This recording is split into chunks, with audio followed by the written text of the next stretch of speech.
Saylani welfare trust کا ملک میں I T انقلاب کا عندیہ 2035 تک $25 بلین کی آئی ٹی مصنوعات ایکسپورٹ کی جائیں گی۔ ہاکی اسٹیڈیم میں سیلانی کی جانب سے ماس آئی ٹی ٹیسٹ میں 10,000 سے زائد طلباء شریک ہوئے۔ مزید جانتے ہیں اس رپورٹ میں۔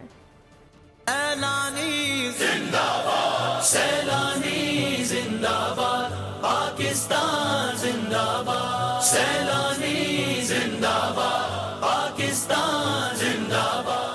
سیلانی ویلفیئر ٹرسٹ کی جانب سے ماس آئی ٹی ٹیسٹ کا انعقاد، 10,000 سے زائد طلباء شریک۔ ٹیسٹ میں سیلانی ٹرسٹ کے منتظمین سمیت شہر کے عمائدین نے بھی شرکت کی۔ مہمان خصوصی گورنر سندھ کامران ٹیسوری نے کہا کہ میں نوجوانوں سے آج ووٹ نہیں بلکہ ان کے گھر والوں کے لیے نوٹ مانگ رہا ہوں۔ آئی ٹی سیکٹر میں نوجوان لاکھوں ڈالرز کمائیں گے۔ آئی ٹی کے طلباء و طالبات پڑھ رہے ہیں، میں ان سے یہ کہتا ہوں کہ مجھے تو آپ سے ووٹ نہیں چاہیے، نوٹ چاہیے، اور نوٹ میرے لیے نہیں، اپنے وطن کے لیے اور اپنے گھر والوں کے لیے۔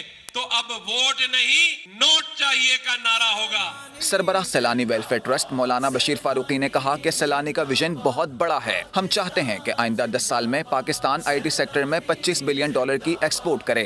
1 کروڑ بچوں کو پڑھانا ہے، انشاءاللہ پڑھانا ہے، ضرور پڑھانا ہے۔ پاکستان کو ہم آئی ٹی کی ایکسپورٹ کو 25 بلین تک پہنچائیں گے۔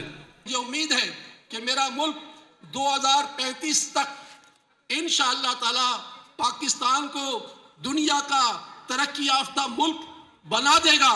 طلبہ نے بھی سیلانی ویلفیئر کے اقدام کو احسن قرار دیا۔ یہ اچھی سوچ کے ساتھ کام کرے، یہ کام ہماری گورنمنٹ کو کرنا چاہیے جو یہ کر رہے ہیں۔ بہت اچھا لگ رہا ہے، فرسٹ ٹائم ہے میرا سیلانی میں، اور انشاءاللہ اس سے جو ہے نا ہم لوگ کو کورس کریں گے اور فائدہ اٹھائیں گے اس سے۔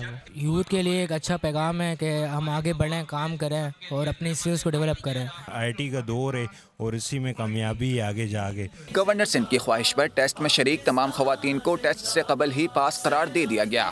سیلانی زندہ باد، سیلانی زندہ باد، پاکستان زندہ باد، سیلانی زندہ باد، پاکستان زندہ باد۔